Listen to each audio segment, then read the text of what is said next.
Patricia Windrow once again at the Cable Easel, bringing this program of painting and drawing from life. Landscapes, still life, flowers, portraits, you name it. Maybe even cartoons sometimes. I'm going to be working from the monitor today, which is a technique that we've developed here to go out and shoot a scene, the local scene, because we're local origination and have won ACE awards because of it.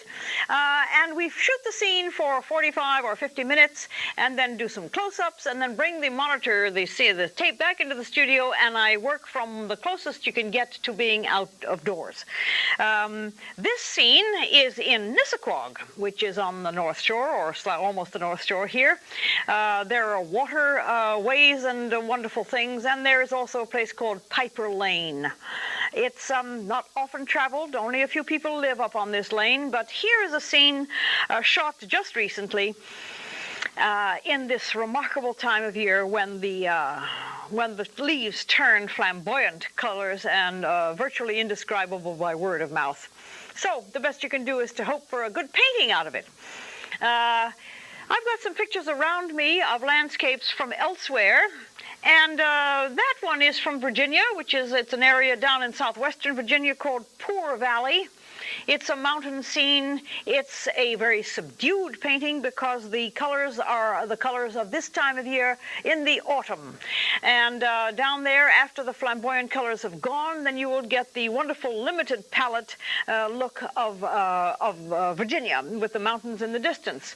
This is, of course, a different time of year also, but all of these paintings, here's a little one which I think is rather charming at this time of year. It's beginning to be the fall. This is a place in New Jersey called Peckham Pond, with some little people taking a last-minute dip in the water of this little pond down there where the New Jersey tree frog is indigenous. I show these to you because I want you to know that I don't always paint huge pictures. The little ones are equally as fun to do, equally as fascinating, and equally as difficult. Never you fear.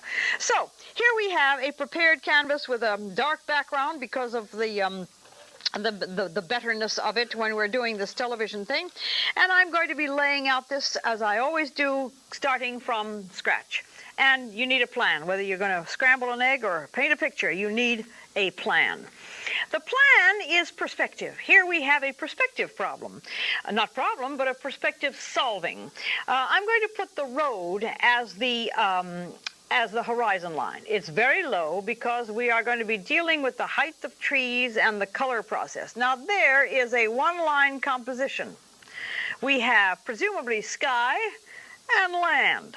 However, it's interrupted by a large bank of trees in the distance here, but way over here is a bank of very indistinct trees. That's a two-line composition. You can't call that complicated. And then we're going to be introducing the lines of perspective. This is a two-line composition. Landmass, sky, and horizon. It could be the water, but it's not, because we have an angle here. It's called a diagonal. This diagonal will immediately tell you that there is distance involved. It becomes even more pronounced when you introduce the other diagonal, the one that tells you how fast the distance is taking place. This is the lane that I just talked about. The rest of it becomes the landscape. Here is the land. Here's the far distant tree, and here is the line of the bottom of the trees. It's becoming to be evident. It's very much like railroad tracks. There's the bottom of the line of the trees. Here is the top of the line of the trees. And they are becoming smaller as they go away. A lesson in perspective which an awful lot of people know about, but should be reminded periodically because those things can be forgotten. Here is the whole arrangement of the trees in the foreground. This line is going to only confuse you, so I think I won't dwell on it too long. And on the other side is another line of brilliantly colored trees, and they are virtually in profile. They do not have any distance lines establishing their becoming larger or smaller. This line I shouldn't have put in. So because I believe in correcting mistakes as they happen, it's not a mistake, it's just that I don't want this composition to be dominated by this arrangement of trees on the right side of the canvas. So I'm going to just simply take it out and put it farther back. When the palette falls on your lap, you're in trouble. I use a palette made out of an old piece of, not an old piece, but a piece of canvas board, which is serving as a palette. Because I travel and because I am in the wild a good deal of the time, I find it necessary to use the least possible equipment because it's just too hard to schlep around. And you learn to be a great improviser at that point. All right, the sky. The sky is the farthest part away. It is almost a colorless sky.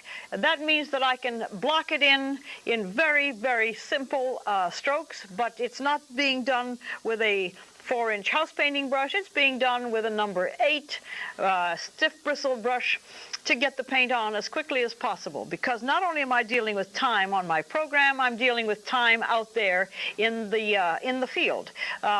If you linger too long, all the shadows change. It all becomes different in a very short period of time. So the fact that I must hurry and rush through my studio programs means that I am somewhat duplicating the conditions that I experience when I'm out there working in the field with natural light and with the changing of the hour.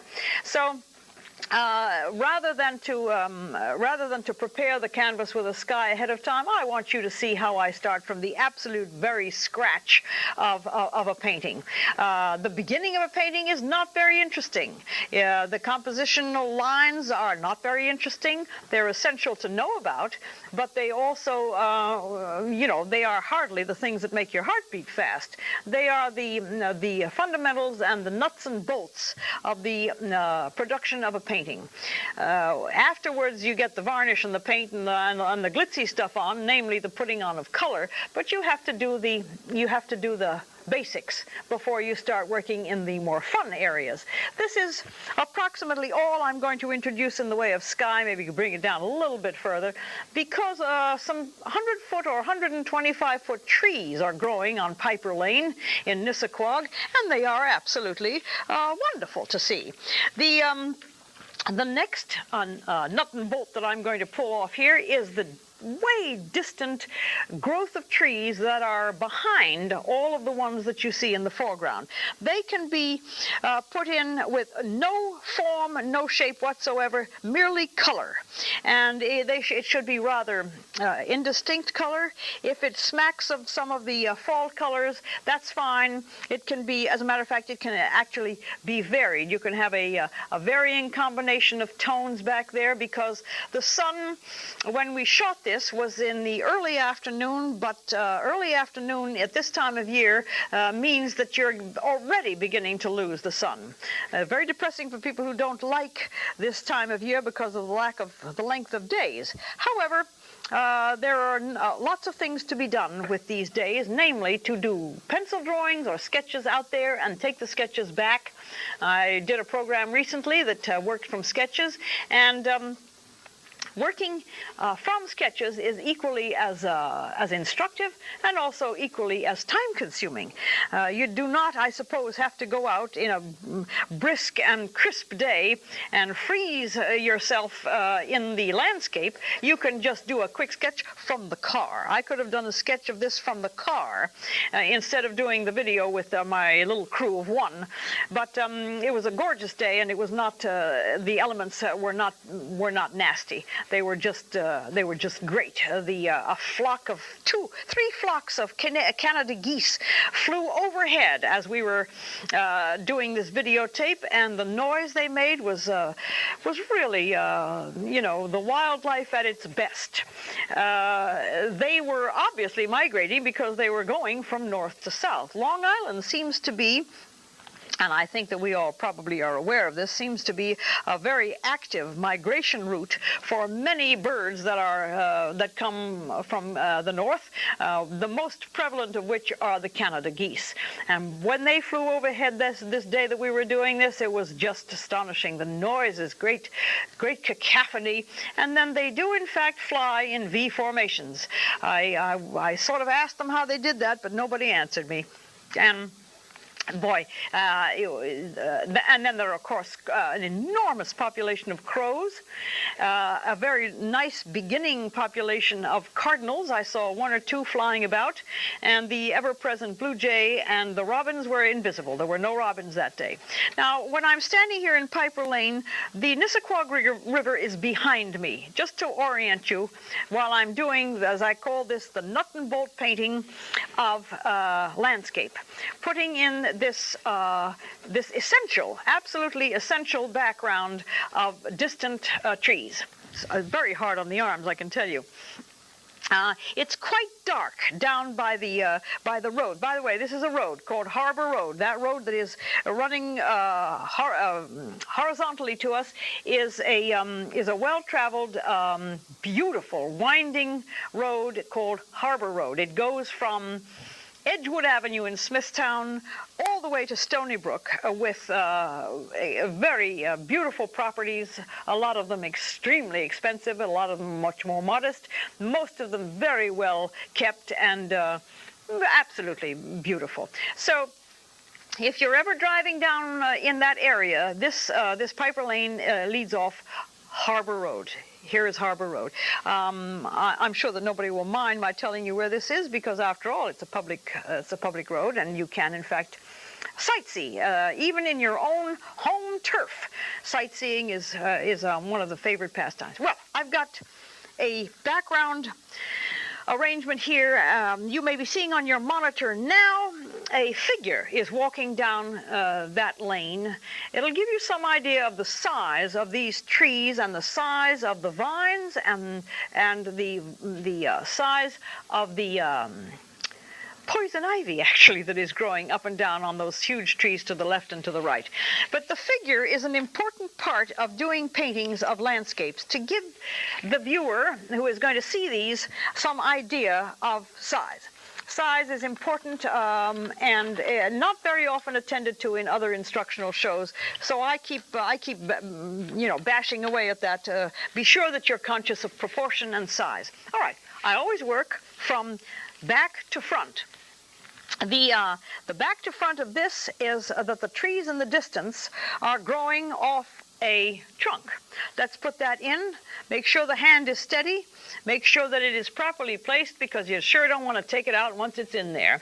And I'm going to use one of these brushes as a resting stick so that I can get this trunk of this tree. I'm going to start from the bottom, and it's almost about this, it's a little bit off center. Let me put it off center. And it obviously is going to go as vertically as possible. These trees have been left alone for a powerfully long time. I don't know how old these trees are. They are, they probably are aspen. They may be enormously left alone maples. The fact that they turn as bright yellow as they do makes me think that they are maples, but they could be also all sorts of other trees. If there's anybody watching me do this and they know the exact origin of the exact kind of tree this is, it would be nice to have them write and tell me what it is. I did not bother to look, but all I saw was the color. Totally entranced by the color. This is the first thing that you would do, is to give an understandable growth pattern to these trees, even though they are at a time of year when the leaves are now almost gone from the tops. And that's one of the things that makes it interesting. These reaching for the sky branches are typical of trees that are in a semi-virgin forest. I mean, the trees haven't been cut down on Long Island since the turn of the century, when Long Island was supplying wood to New York for their heat. Fortunately, now there are more trees now than there were in the 1880s on Long Island, which is hard to believe, because in the 1880s is when everything got cut down. A piece of information which may be of interest. I'm going to give a short break. We always do a little bit of break in the middle of these programs. And I need to adjust some things on my palette. So don't go away. I'll be right back.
Now that we've returned and we've got the setup for these trees to be done, because this is the background. I'm doing this in two parts. I'm sure that you know that these landscapes that I'm instructing to do can't possibly be done in less than an hour, and even then an hour it's pushing it. So this is part one of Piper Lane, a study of a wonderful fall time of year in Nissaquag, which is within our viewing area, I believe, and if it isn't, you must try to find a moment of a Saturday and go out there and see if you can check this out. This is really something to be checked out. Of course, the leaves will be gone by then, but it's a lovely area. Now, yellow trees and trees that turn yellow have dark areas on them as well as light areas. So just saying I'm going to go out and paint a bunch of yellow trees is not going to make it.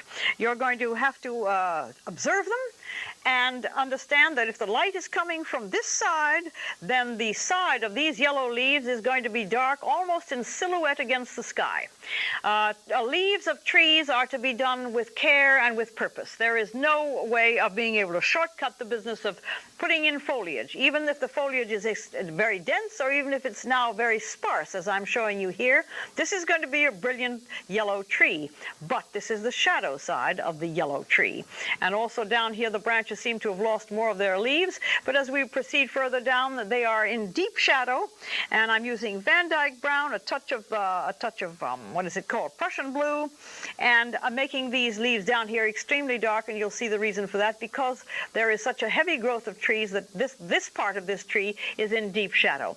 I want you to be watching for the way in which I I do foliage as an antidote to the manner in which foliage is done on other programs, whereby trees are kind of dismissed as something that you sort of hit the canvas with a brush full of color, and it's called the hope for the best technique, that they look like a tree. These trees are carefully observed. As you can tell from the subject matter from which I'm working, that there is some truth to what I'm saying, that the little dots of leaves are perfectly acceptable, require time, require some patience, and require observation. There is a little dark fellow back there who is apparently not going to lose his leaves at all, and he, she, the tree, the kind of tree that it is, I don't know, but it is dark and it's remaining in the background. It's got a trunk there, and it's in shadow, so that's why it's sort of indistinct, but it's nevertheless there. All of this makes for the illusion of extremely dense foliage, which is what you're after for a landscape. You cannot avoid doing dense foliage when you're, especially in an area with as much growth as there is here, especially in this area. Nissaquag has been unlogged for years, as I just told you. When you decide to go out and paint a landscape, you can, in fact, paint from your car. If you find a sort of a deserted lane such as this is, the chances are nobody is going to bother you. They'll be happy to see you there. I have found that people are usually very cooperative. When you're painting a picture, they actually come and engage you in conversation, and you get to meet people that you wouldn't have otherwise. So I would not ever be shy about, and even the police are cooperative. I have yet to be chased away by a policeman when I'm parked on the side of a road. I usually avoid parking where you're not supposed to, but for the most part there is a tremendous cooperation out there for people who paint pictures. Here comes the lighter side of these trees, and you can see that this is all same part of the tree, but the ones that were in shadow, the ones that are being struck by light are brilliant. These are, and there's maybe also a little bit more orange in these. What a time of year. What an absolutely extraordinary area we live in. You know, this doesn't happen in down by the equator. You get green all the time. Like it or not, everything is green. So that's, I think, there's no accident that such a tremendous population lives in what is called the temperate region, where this can happen every year. I know people who have moved to California and this doesn't happen, and I send them autumn leaves in the mail. They, of course, burst out into tears and are glad that I sent them, and actually wish that I hadn't, because they're reminded of something which is unique to an area that does experience fall. The summer's great, the spring is beautiful, the winter is very exciting, but boy, there's nothing quite as dramatic as the fall. I'm glad that I was able to tear myself away from my project in Virginia, which is where I now have my gallery, to be able to come up and do these studies of Long Island fall. Well, there are 3 sentinels. Virtually, maybe a little bit more work should be done on them, but time flees, and I have to be able to cover as much ground as possible. There is a brilliant, an absolutely brilliant one directly below the growth of this tree, which seems to be illuminated from the inside. It is just brilliant, and it has a 2-part role. It's been double cast in this painting. It is the background for that wonderful, very deep, rich green evergreen. And I picked the location of the camera when we were shooting this, so that the dark green tree was actually dead in front of this brilliant yellow one. And you'll see when I put the dark green tree in how dramatic that effect is when you can play with your angles. And that's what happens when you are creating out there. You can pretty much be the director of an important play, to place the things where you want to. Just one foot or two in another direction changes the entire look of the scene. I'm sure that anybody who is out there and who has done this knows that is what happens, that you can change the scene merely by relocating your position in a very minimal way.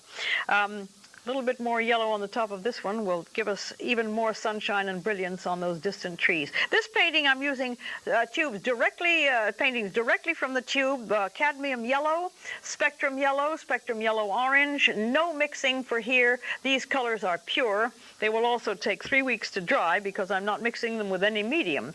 A question that some people ask me sometimes, how can you transport these pictures when they're wet? Well, you do. You make room in the car and you put them and make sure that you alert everybody. Do not put anything in the back seat because it's full of wet pictures. Just little bits of information that come from an itinerant painter such as I. All right, we have gotten a lot done as far as preparing this composition. I'm going to do probably a great deal more on these trees when the time comes, because they need to be more clearly given form and shape and a little bit more drama on the shadow side. But mostly this is about the way you would approach the painting of these trees.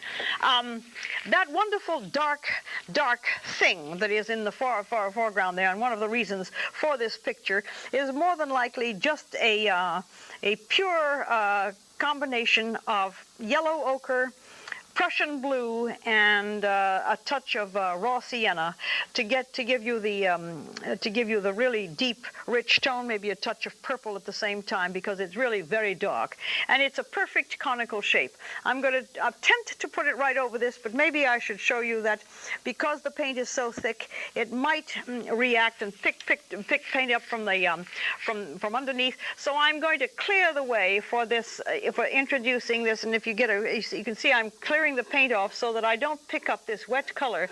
A question that comes to me very often from people who say, I get a terrible mess because I pick wet color up from underneath. I'm attempting to dispel and to show you how to correct that. You put the color on, you will now prepare the area to receive fresh, very dark, and very pure tone. That tree is good and pointed. It is extremely dark. I may have to introduce a little bit of green, but from what I see from my source material, it is almost black. Let me put a little tiny bit of